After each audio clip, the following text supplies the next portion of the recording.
They bought the house for peace and quiet.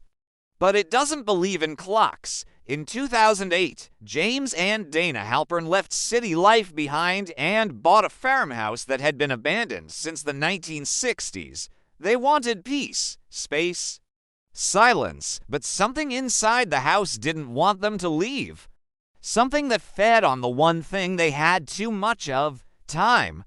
This is the story of the house that ate time. James and Dana move into the creaky old farmhouse, all wood, dust, and long-forgotten family photos nailed to the walls.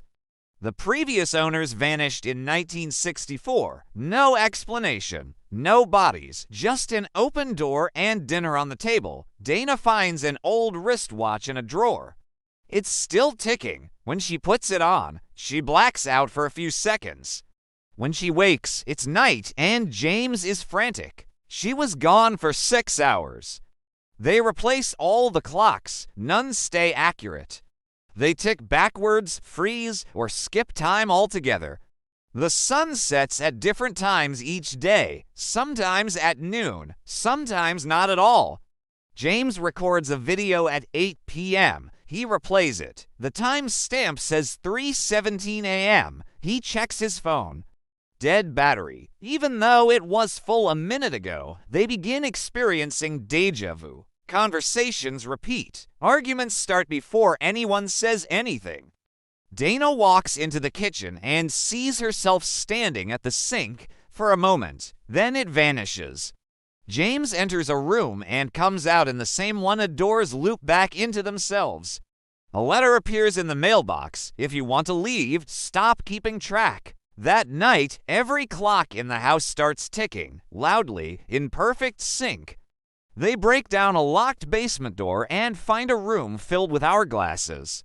Each one labeled with a name, some still running.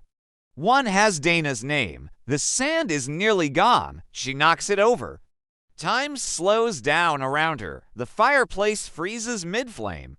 James calls her name, but his voice is warped. When the sand runs out, she collapses. She wakes up a week later. James says she never moved. They try to drive away. The road loops endlessly, mile markers repeating. Eventually, the car pulls back into their own driveway. Dana's voice on the old landline says, "You can't leave the house. You are the house." They stop using clocks. Time becomes meaningless. Days blend into nights, but the house calms. The walls breathe slowly. The lights flicker rhythmically, like a heartbeat. They forget what year it is. They forget what their last names are. We stopped counting. We stopped running. It's easier now. The house doesn't fight when we obey. I don't know how long we've been here, but the sand hasn't moved in weeks. Maybe it's done eating. Maybe it's full. Or maybe we're next. Narrator. They were never heard from again, but the house is still there. Some nights, all the windows glow at once, like it's remembering. And sometimes, the clocks inside tick again. This was Whisper Hex.